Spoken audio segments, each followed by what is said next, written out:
पिछले 15 दिनों में रियल एस्टेट में बहुत ही उथल पुथल हुआ है। तो आज का मेरा एपिसोड रियल एस्टेट की वो 10 ऐसी बड़ी खबर है जो as a home buyer, as a real estate developer, as a investor या फिर as a real estate agent आप सबके लिए बहुत ही इंपॉर्टेंट है। और ये सारी न्यूज इसी प्लेटफॉर्म पे एक समरी के साथ आपके पास में लेकर आया हूं। और सिर्फ समरी ही नहीं है, इसका मैक्रो और माइक्रो एनालिसिस भी होगा। तो ये खबर किस तरह से आपके ऊपर असर डालती है आज इस वीडियो में पूरा आप समझ पाएंगे। 10 बड़ी खबरें हैं, तो आप पूरे वीडियो को अच्छे से सुन लीजिएगा, समझ लीजिएगा, तब आपको वो क्लैरिटी होगी। जब तक पूरा सुनेंगे नहीं और समझेंगे नहीं तब तक क्लैरिटी तो होने वाली है नहीं। अगर ये सारी इंफॉर्मेशन आपको बहुत ही महत्वपूर्ण लगे तो लाइक, कमेंट, शेयर करना ना भूलें। और फ्यूचर में रेगुलर ऐसे इंफॉर्मेटिव वीडियोस के लिए आपको चैनल को सब्सक्राइब कर लेना है। तो चलिए बगैर वक्त गंवाए शुरू करते हैं इस इंटरेस्टिंग न्यूज सेशन को। नमस्कार, मैं हूं प्रदीप मिश्रा। प्रॉपर्टी मिश्रा शो में आपका स्वागत है। यहाँ हम आपको प्रॉपर्टी और प्रॉपर्टी मार्केट की हकीकत बताते हैं। नो बकवास, डायरेक्ट काम की बात। चलिए शुरू करते हैं। सबसे पहले news, DDA premium housing scheme 2025 का शुभारंभ हो गया है। 26 अगस्त 2025 को ये सक्सेसफुली से लॉन्च कर दिया गया है। स्कीम अपने पुराने फॉर्मेट से कंप्लीटली डिफरेंट है क्योंकि यहां ई ऑक्शन के through 327 ready to move flats offer किए जा रहे हैं। वसंत कुंज, द्वारका, जसोला, रोहिणी, पीतमपुरा, शालीमार बाग और जहांगीरपुरी जैसी प्राइम लोकेशन में ये प्रॉपर्टीज अवेलेबल हैं। एचआईजी कैटेगरी में 39 यूनिट्स है जो कि 1.64 से 2.54 करोड़ तक है। एमआईजी के अंदर 48 यूनिट्स है जो कि 60 लाख से 1.5 करोड़ के बीच है। और एलआईजी के अंदर 22 यूनिट्स है जो कि 39 से 54 लाख के बीच है। और ईएचएस एक्सपेंडेबल हाउसिंग कैटेगरी के अंदर 66 यूनिट्स है जो कि 38.7 लाख से शुरू होती हैं। कार और स्कूटर पार्किंग की सेपरेटली ऑक्शन हो रही है। ये सारी चीजें आपको अगर चाहिए और इन्फॉर्मेशन तो आप डीडीए की वेबसाइट पे जा सकते हैं। और बहुत सारी इन्फॉर्मेशन हमने अपने वीडियो में भी दी है, तो वो नीचे डिस्क्रिप्शन में मैं उसका लिंक दे रहा हूं, आप वहां से पूरी वीडियो देखकर समझ सकते हैं। चलिए अब इसका एक्सपर्ट एनालिसिस कर लेते हैं। ये गवर्नमेंट के ट्रेडिशनल अप्रोच से एक तरह से मैं कहूँगा बहुत बड़ा चेंज है, क्योंकि पहले अलॉटमेंट के थ्रू होता था और अब ई ऑक्शन के थ्रू होने लगा है। मतलब ये पहली बार पिछले कुछ सालों के अंदर रेडी टू मूव प्रॉपर्टी का कंसेप्ट इंट्रोड्यूस किया गया है, जो बायर्स के लिए मेरे को लगता है रेडी टू मूव प्रॉपर्टी सबसे अच्छा एडवांटेज होता है। E auction system completely transparent होता है और फर्स्ट कम फर्स्ट सर्व की इनइक्वालिटी जो है वो कहीं हद तक एलिमिनेट हो जाती है। रजिस्ट्रेशन डेडलाइन 24 सितंबर तक है और फाइनल ऑक्शन की डेट, नोट कर लीजिए आप इस चीज को, फाइनल ऑक्शन की डेट 30 सितंबर को शेड्यूल की गई है। ईएमडी अर्नेस्ट मनी डिपॉजिट जो है वो भी यहाँ रीजनेबल रखा गया है। एचआईजी 4 बीएचके के लिए 20 लाख है और 3 बीएचके के लिए 15 लाख है और एमआईजी के लिए 10 लाख है। तो ये मिडिल क्लास फैमिलीज के लिए मेरे को लगता है गोल्डन अपॉर्चुनिटी हो सकती है, क्योंकि डीडीए प्रॉपर्टीज में क्लियर टाइटल, गवर्नमेंट की बैकिंग और मार्केट रेट में भी काफ़ी ज़्यादा डिफरेंस, मतलब एक रीजनेबल प्राइसिंग मिलती है। पेमेंट स्ट्रक्चर भी फ्लेक्सिबल होता है, 25% विद इन 7 डेज और रिमेनिंग बैलेंस जो होता है वो विद इन 90 डेज पे करना होता है। तो जो बायर्स दिल्ली में इन्वेस्टमेंट करना चाह रहे हैं उनके लिए मुझे लगता है एक अच्छी अपॉर्चुनिटी है। हालांकि कंपटीशन फेयरस होगी क्योंकि डिमांड सप्लाई से काफ़ी ज़्यादा है। चलिए अब दूसरी खबर की ओर बढ़ते हैं। रेरा 2.0 अपडेट 2025 में सिग्निफिकेंट चेंजेस इंप्लीमेंट हो गए हैं जो बायर्स प्रोटेक्शन को अनप्रेडिक्टेड लेवल पर स्ट्रेंथनिंग कर रहे हैं। अब डेवलपर्स को बायर फंड्स का मैंडेटरी 70% एस्क्रो अकाउंट में रखना होगा और इसका मिसयूज करने पर प्रोजेक्ट कॉस्ट का अप टू 10% पेनल्टी लगेगी। कंप्लीशन सर्टिफिकेट के बिना प्रॉपर्टी सेल करना पनिशेबल ऑफेंस बन गया है। डिजिटल ट्रांसपेरेंसी भी मैंडेटरी है। सभी प्रोजेक्ट डिटेल्स, प्रोग्रेस अपडेट्स और कंप्लेंट्स ऑनलाइन ट्रैक हो सकते हैं। बायर्स को डिलेड प्रोजेक्ट से एग्जिट का भी क्लियर मतलब कंप्लीट राइट मिल गया है। रेरा पोर्टल भी डेवलप हो रहा है जो डेवलपर्स के अक्रॉस स्टेट्स ट्रैक को इंटीग्रेट करेगा। अब यहां मेरा एनालिसिस है कि ये चेंजेस रियल एस्टेट सेक्टर में धीरे धीरे जिस हिसाब से नए चेंजेस लाए जा रहे हैं, मुझे लगता है कि काफी इंप्रूवमेंट भरे साबित हो सकते हैं। बायर प्रोटेक्शन अब लीगली आयरनक्लैड हो गई है। 70% फंड प्रोटेक्शन का रूल डेवलपर फंड के मिसयूज को कंप्लीटली रोकता है, मतलब उसे किसी तरह से वो अब आगे नहीं कर पाएगा। डिजिटल मॉनिटरिंग सिस्टम के through real time project tracking possible है, जो ट्रांसपेरेंसी का एक्सपोनेंशियल ग्रोथ दिखाता है। हैवी पेनल्टी से डेवलपर अब डिलेज और फॉल्स प्रोमिसेस से बचेंगे। एग्जिट क्लॉज प्लस इंटरेस्ट का प्रोविजंस बायर्स के लिए साइकोलॉजिकल सिक्योरिटी भी देता है। नेशनल पोर्टल इंटीग्रेशन से डेवलपर शॉपिंग करना अब आसान हो सकता है। नए बायर्स को हमेशा रेरा रजिस्टर्ड प्रोजेक्ट में ही इन्वेस्ट करना चाहिए और रेगुलर पोर्टल अपडेट्स चेक करते रहना चाहिए। रेरा कंप्लायंस अब ऑप्शनल नहीं है, सर्वाइवल नेसेसिटी बन गई है और यह एनफोर्समेंट का जो इफेक्ट है मार्केट में ऑलरेडी विजिबल होना शुरू हो गया है, जहां क्वालिटी डेवलपर्स को प्रेफरेंस मिल रही है। यहां मैं एक चीज और ऐड करूंगा कि इतना कुछ हो रहा है, क्या उसके बावजूद भी बायर्स प्रोटेक्टेड हैं? क्या आप एज अ बायर अपने आप को प्रोटेक्टेड फील कर रहे हैं? क्या अब भी अनएथिकल प्रैक्टिस नहीं चल रही है? रेरा आए बहुत लंबा समय हो गया। कब तक हम कहेंगे कि रेरा धीरे धीरे अपने पांव पसार रहा है? बहुत देर हो चुकी है। बायर्स आज भी फंस रहे हैं, आज भी फॉर्ज डॉक्यूमेंट अथॉरिटीज में सबमिट करके अप्रूवल ले ली जाते हैं और जो प्रोग्रेस रिपोर्ट है अभी भी बहुत सारे डेवलपर सबमिट ही नहीं कर रहे हैं। और आज भी बायर उसी तरह से जैसे पहले कोर्ट के चक्कर काटता था, अब वो रेरा के चक्कर काट रहा है। और रेरा से अगर फाइनल फैसला हो भी गया तो उसको प्रॉपर कंपनसेशन नहीं मिल पा रहा, तो कैसे रेरा पूरी तरह से प्रोटेक्ट कर पाएगा बायर्स को? ये सवाल अभी भी पूरी तरह सॉल्व होता मुझे नजर नहीं आ रहा।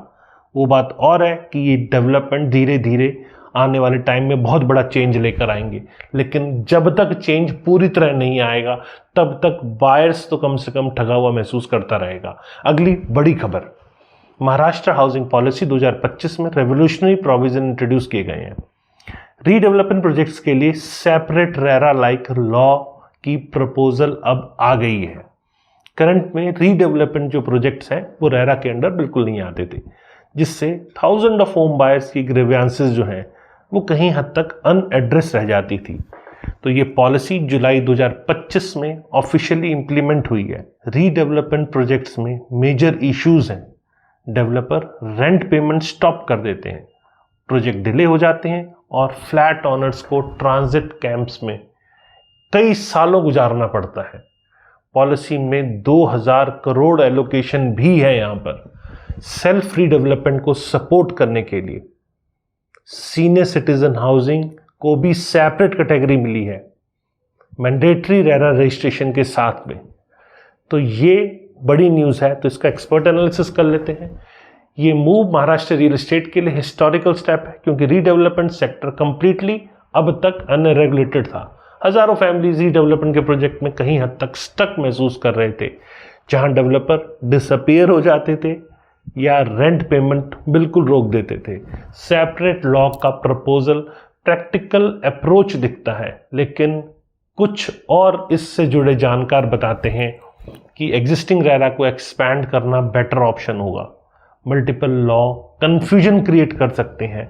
सेल्फ रीडेवलपमेंट के लिए 2000 करोड़ फंडिंग एक एक्सीलेंट इनिशिएटिव है जो सोसाइटीज को डायरेक्ट कंट्रोल देती है। सीनियर सिटीजन हाउसिंग का मैंडेटरी रजिस्ट्रेशन भी कहीं हद तक टाइमली स्टेप है जो एजिंग पॉपुलेशन को कंसिडर कर रहा है, लेकिन इंप्लीमेंटेशन की चैलेंज होगा।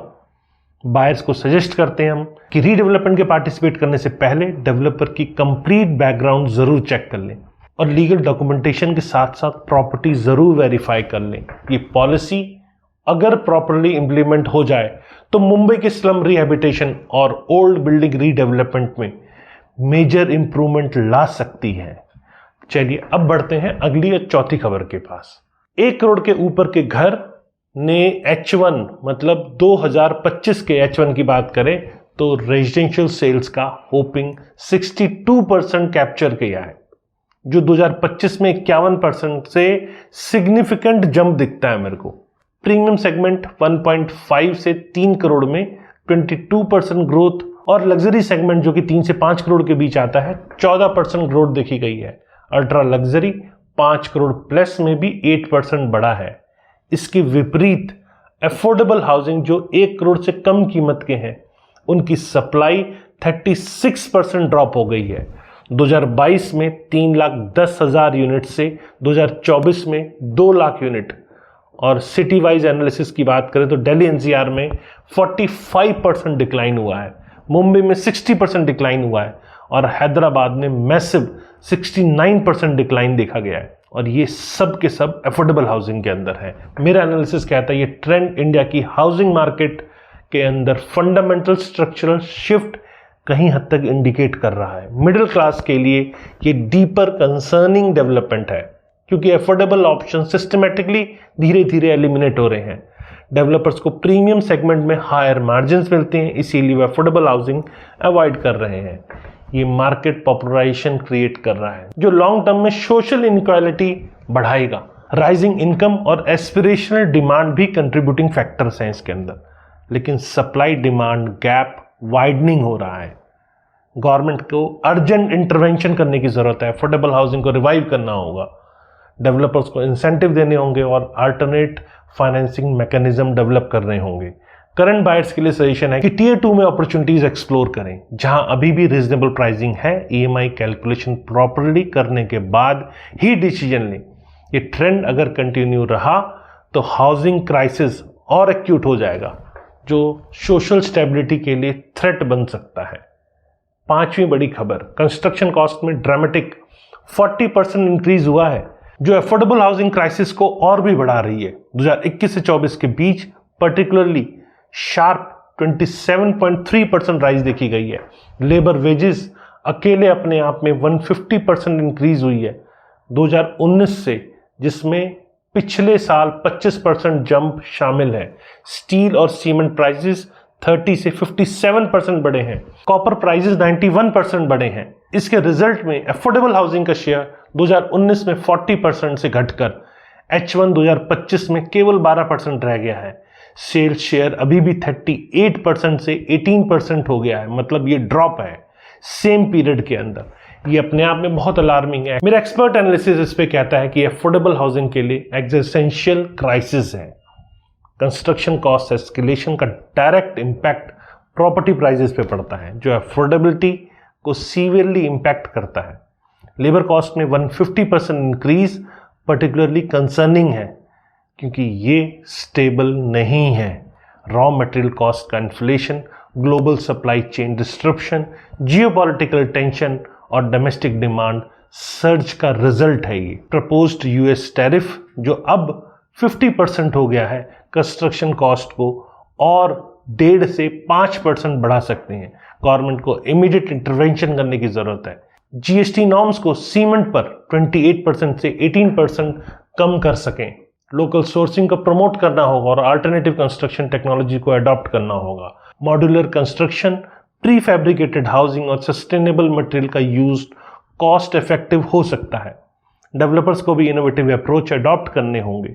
Smaller unit sizes, efficiency improvements और टेक्नोलॉजी इंटीग्रेशन के थ्रू कॉस्ट कंट्रोल करना होगा। Without policy support affordable housing segment का फर्दर माइग्रेशन इनवाइटेबल है, जो हाउसिंग फॉर ऑल के विजन को सीरियसली कॉम्प्रोमाइज करेगा। छठी बड़ी खबर है, प्रॉपटेक सेक्टर में एक्सपोनेंशियल ट्रांसफॉर्मेशन हो रहा है और market valuation expected to grow from $1.66 billion to $4.29 billion by 2031 हो रहा है। AI powered property search, virtual reality tools, blockchain based transaction और IoT एनेबल्ड स्मार्ट होम्स और डिजिटल प्रॉपर्टी मैनेजमेंट अब मेन स्ट्रीम एडॉप्शन में है। डिजिटल प्लेटफॉर्म्स ने property discovery और ट्रांजैक्शन प्रोसेसिंग की एफिशिएंसी ड्रामेटिकली इंप्रूव की है। वर्चुअल टूर्स में फिजिकल साइट विजिट्स की डिपेंडेंसी सिग्निफिकेंटली रिड्यूस कर दी है। प्रिडिक्टिव एनालिटिकल, ऑटोमेटेड वैल्यूएशन और smart contracts real estate transactions को रेवोल्यूशनाइज कर रहे हैं। यहां मेरा एक्सपर्ट एनालिसिस है, proptech revolution. Traditional real estate को फंडामेंटली ट्रांसफॉर्म कर रहा है। बायर्स को अब अनप्रेसिडेंट एक्सेस मिल रहा है इंफॉर्मेशन, ट्रांसपेरेंसी, कन्वीनियंस के टर्म्स के अंदर। AI पावर्ड रिकमेंडेशन से property matching accuracy significantly better हो रही है। वर्चुअल टूर्स पर्टिकुलरली वैल्यूएबल हैं एनआरआईज और आउट ऑफ सिटी बायर्स के लिए जो मल्टीपल ट्रिप्स नहीं कर सकते। Blockchain technology transaction transparency, blockchain technology transaction transparency और सिक्योर इंश्योर करती है। IoT इंटीग्रेशन से स्मार्ट होम का कंसेप्ट मेन स्ट्रीम हो रहा है जो एनर्जी एफिशिएंसी और कन्वीनियंस प्रोवाइड करता है। प्रॉपर्टी मैनेजमेंट ऑटोमेशन लैंडलॉर्ड्स के लिए एक तरह से गेम चेंजर है। इन्वेस्टमेंट प्रोस्पेक्टिव से प्रॉपटेक कंपनीज में सिग्निफिकेंट ग्रोथ अपॉर्चुनिटी इस समय है। वैसे डिजिटल डिवाइड भी कंसिडरेशन है। रूरल और लेस टेक सेवी बायर्स को सपोर्ट की जरूरत है। मार्केट में कम्पिटिटिव रहने के लिए फ्यूचर में टेक्नोलॉजी अडॉप्शन जरूरी हो जाएगा। ट्रेडिशनल रियल एस्टेट प्रोफेशनल्स को भी टेक्नोलॉजी स्किल्स डेवलप करने होंगे। Overall proptech democratisation of real estate information और प्रोसेसेस अनेबल कर रहा है। ये तो थी खबर छठी। अब बात करते हैं अगली खबर की, सातवीं बड़ी खबर की। Tier 2 सिटीज जैसे इंदौर, सूरत, लखनऊ, अयोध्या, कोयम्बटूर, भुवनेश्वर में real estate momentum exponentially strong है। इन सिटीज में प्रॉपर्टी प्राइसेस अभी भी रीजनेबल रेंज में है, जबकि इंफ्रास्ट्रक्चर डेवलपमेंट रैपिड रेस हो रहे हैं। Smart city mission, improve connectivity, work from home culture और गवर्नमेंट फोकस Tier 2 डेवलपमेंट्स पर इन्वेस्टर इंटरेस्ट सिग्निफिकेंटली लोगों के अंदर ज़्यादा बढ़ रहा है। IT प्रोफेशनल्स और यंग बायर्स के लिए सिटीज़ अट्रैक्टिव अल्टरनेटिव बन रही है। कॉस्ट ऑफ लिविंग भी Tier 1 सिटीज़ की कंपैरिजन में अफोर्डेबल है। अब बात करते हैं इस न्यूज़ की एक्सपर्ट एनालिसिस। Tier 2 सिटीज़ में ऐसे बहुत सारे मल्टीपल रीजंस हैं जिसकी वजह से इन्वेस्टमेंट अपॉर्चुनिटी एक्सपोनेंशियली प्रॉमिसिंग नज़र आ रही है। लैंड कॉस्ट अभी भी रीजनेबल है जो डेवलपर्स को अफोर्डेबल प्राइसिंग लाने में मदद करती है। Infrastructure improvement, airport, metro connectivity, IT park, educational institution से फ्यूचर एप्रिसिएशन पोटेंशियल धीरे धीरे बढ़ता नजर आता है। वर्क फ्रॉम होम के कल्चर से लोकेशन फ्लेक्सिबिलिटी बढ़ी है जिससे प्रोफेशनल Tier 1 सिटीज़ की एक्सपेंसिव लाइफस्टाइल से मूव कर रहे हैं। गवर्नमेंट फोकस भी Tier 2 डेवलपमेंट्स पे बढ़ा है जिससे ये इंश्योर हो जाता है कि कंटिन्यूड पॉलिसी सपोर्ट आने वाले टाइम में Tier 2 सिटीज़ को भी आगे लेकर जाएगा।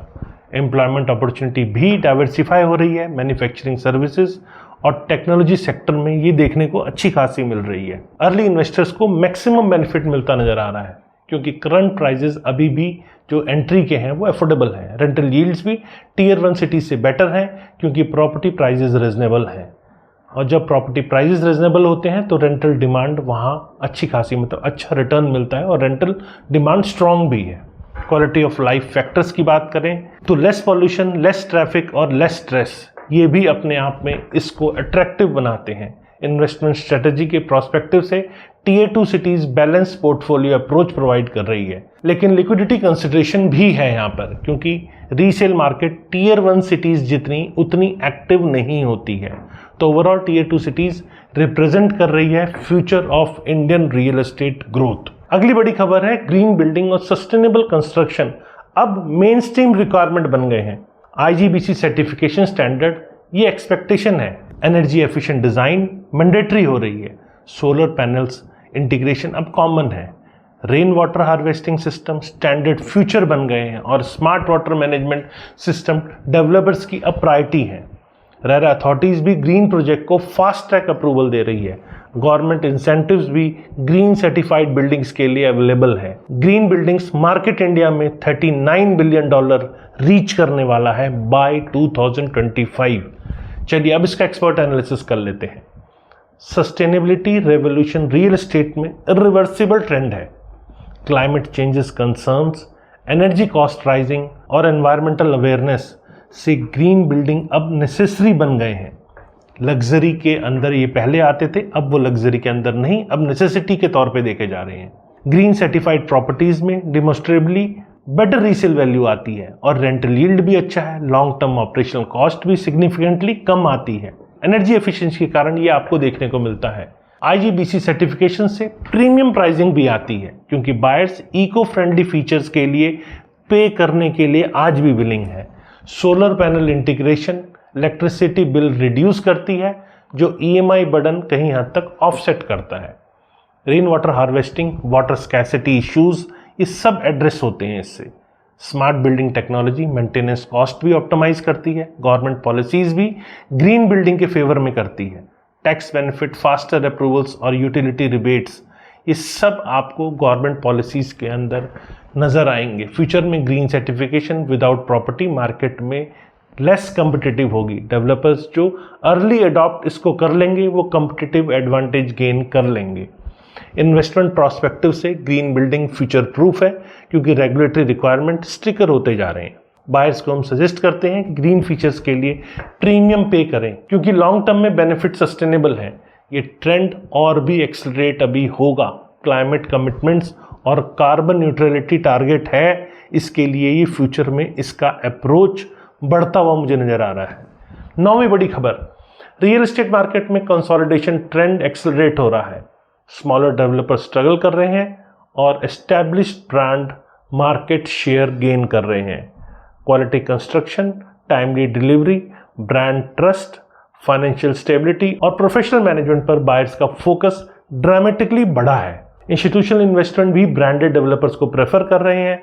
रेरा एनफोर्समेंट ने भी क्वालिटी प्लेयर्स को एडवांटेज दिया है क्योंकि कंप्लायंस कॉस्ट स्मॉलर प्लेयर को बर्डन कर रही है। मार्केट शेयर टॉप 10 डेवलपर्स में कंसंट्रेट हो रहा है। अब यहां मेरा एक्सपर्ट एनालिसिस ये है, मार्केट कंसोलिडेशन बायर को अल्टीमेट बेनिफिट देता है क्योंकि क्वालिटी स्टैंडर्ड इंप्रूव होते हैं। एस्टैब्लिश्ड डेवलपर के प्रोजेक्ट भी इन्वेस्टमेंट सिग्निफिकेंटली सेफर माने जाते हैं क्योंकि timely delivery, quality construction, legal compliance और आफ्टर सेल सर्विस कहीं हद तक ये उनके एक्सपीरियंस में या उनके पुराने प्रोजेक्ट्स में आपको दिखता है। स्मॉलर डेवलपर के प्रोजेक्ट्स में भी इनहेरिटेंट रिस्क होते हैं क्योंकि financial stability, compliance issue, quality compromises और प्रोजेक्ट डिले जैसी चीजें नजर आती हैं। ब्रांड वैल्यू और ट्रैक रिकॉर्ड चेक करना एब्सोल्युटली क्रिटिकल है। Financial statement, past project delivery record, customer reviews, legal compliances verify करना बहुत जरूरी है। ये ट्रेंड मार्केट मैच्योरिटी इंडिकेट करता है जिसके कारण प्रोफेशनलिज्म और क्वालिटी प्रीमियम नजर आता है। फ्यूचर में कुछ लार्ज प्लेयर्स डोमिनेट करेंगे जो इकोनॉमीज को स्केल और ऑपरेशनल एफिशिएंसी प्रोवाइड करेगा। इन्वेस्टमेंट करते समय डेवलपर सिलेक्शन बहुत इंपॉर्टेंट फैक्टर है। ब्रांडेड डेवलपर प्रीमियम चार्ज करते हैं लेकिन वैल्यू ऑफ मनी प्रोवाइड करते हैं। कस्टमर सर्विस, वारंटी सपोर्ट और ब्रांड रेपुटेशन भी लॉन्ग टर्म बेनिफिट्स हैं।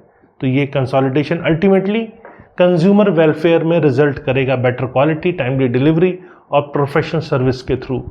लेकिन यहाँ मेरा एक एंगल और है कि क्या ये डेवलपर्स पे जो आप प्रीमियम पे कर रहे हैं ये वाकई में सही है?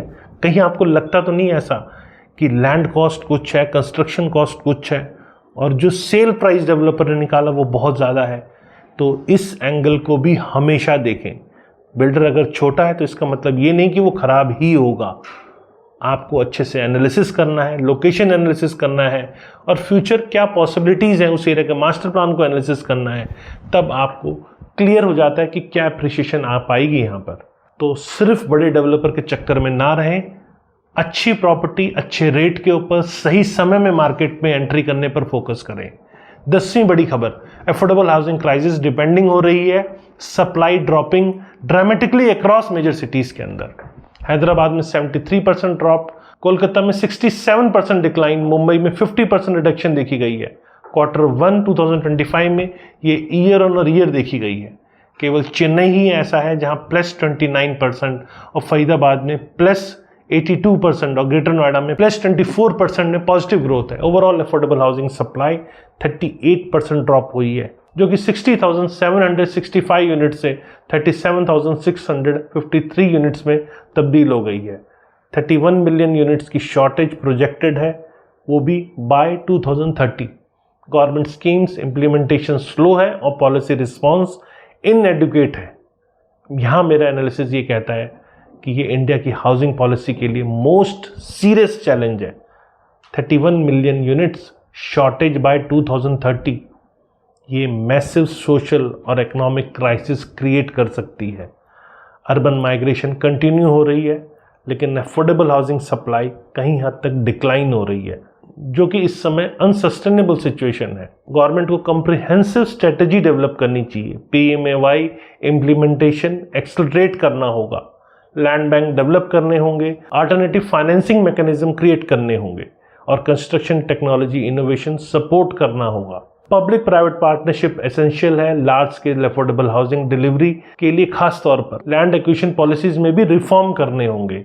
क्रॉस सब्सिडाइजेशन मॉडल जहां luxury project affordable housing fund करते हैं इंप्लीमेंट करने होंगे। रेंटल हाउसिंग इकोसिस्टम भी डेवलप करना होगा। ऑनरशिप के अल्टरनेटिव रूप में रेंटल हाउसिंग इकोसिस्टम भी डेवलप करना होगा। कोऑपरेटिव हाउसिंग सोसाइटीज और ग्रुप हाउसिंग मॉडल प्रमोट करने होंगे।